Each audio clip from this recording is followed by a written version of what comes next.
Puliski thawong yaningde CPI Ningthawjam Babysana apokpa pulisna fananaba hotnariba thawong condemn tawi puliski thawong khudakta handokadabani haina CPI Manipur State na demand tawri Irabor bawan na ngasi pawmisinga unabada CPI Manipur State Secretary L Sutin Kumarna mathaki wafam asi phongdokladuna mahakna hai laingakna matam sana misi asi CBI da sinaduna thigat hanaba hotnadabana misi asigi wathok chakthokhanbani amaromda Imphal West SP na misi asiga mari lainana phongdokkiba wafamsing miyamna penadaba poi haifam thoktaba kaya ama phongdokpasi laingaki achauba asoiba amani haiki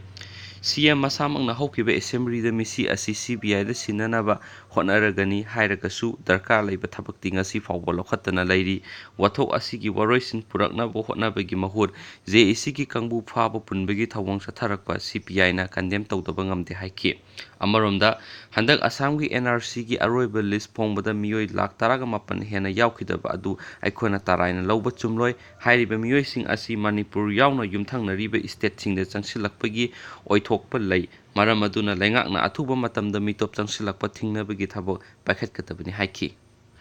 ninigi general strike chathari lambi thingki mitam sing mai thakhi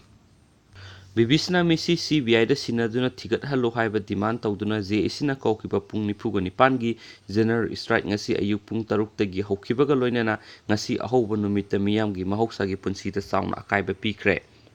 Ban manung Imphal ukhul lambida ban sawkatpasingna Chief Minister N Biren amasum Standard Robert Higher Secondary School gi principal Fairazam Landhoni gi mitam mai thakhi Pung nifugi nipangi general strike asina Imphal City kontak lansinki Khoiraman kaithel yauna Imphal gi akoibada laiba kaithel sing kakide akoibagi dukan sing thong hangkide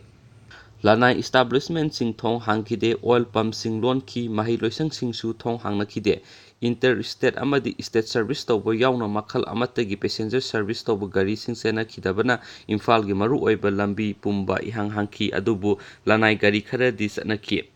General strike asina maram oiduna government ki loisang ayamba da employees sing kanarakpagi sang yamna nemki ayuk anganbadagi mafom kayada ban sawkatpasingna lambi thingbagi akanba thabak sing chathakhi khuyathong lambi da ayukta ban sawkatpasingna lambi mayai da tier mai thaba yauna lambi thingbagi thabak chathakhi Imphal ukhul lambi gi khuraida Chief Minister N Biren amasum Standard Robert Higher Secondary School gi principal Fairazam Landhoni gi mitam sing mai thaki adubu anakpada lairama police personnel singna miyam tansinbaga loinana mitam mai tharamba adu muthatki Manipur Police na mai muthatpa amadi lambi da u phaijinduna thingjilamba sing lauthokpagi akanba thabak chathaki Imphal East amasung West gi mafam kayada Manipur Rifles Indian Reserve Battalion ki personnel sing yauna masing yamnaba police personnel nupi yauna personnel sing na ngak senbagi akanba thabak sing chathaki Thangmaiban area da masing yamlaba personnel sing thamduna ngak senbagi thabak chathaki tholakpa miyoi sing CRPC gi section 144 gi makhada miyoi manga natraga masidagi hena punba yadabagi athingba lei haiba wafam police na phongdoktuna miyamna tansinbagi thabak chathaki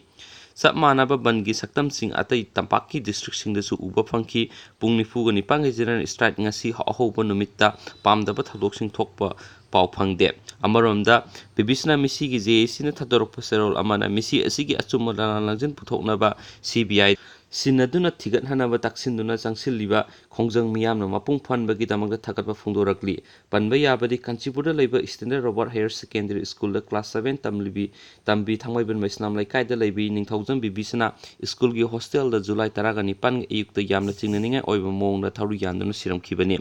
mahakki haksang anirak hanna postmortem tawkibaga loinana misi asigi mari lainana school gi founder principal Landhoni masanupa amadi hostel gi warden police na faduna hauzik jail da lairibane misi asi thiganaba Special Investigation Team semduna thigatpagi thabakana chathabaga loinana CBI da sinana warep laukre adum oinama hauzik fawbadi case asi CBI da lauduna thigatpadi laitri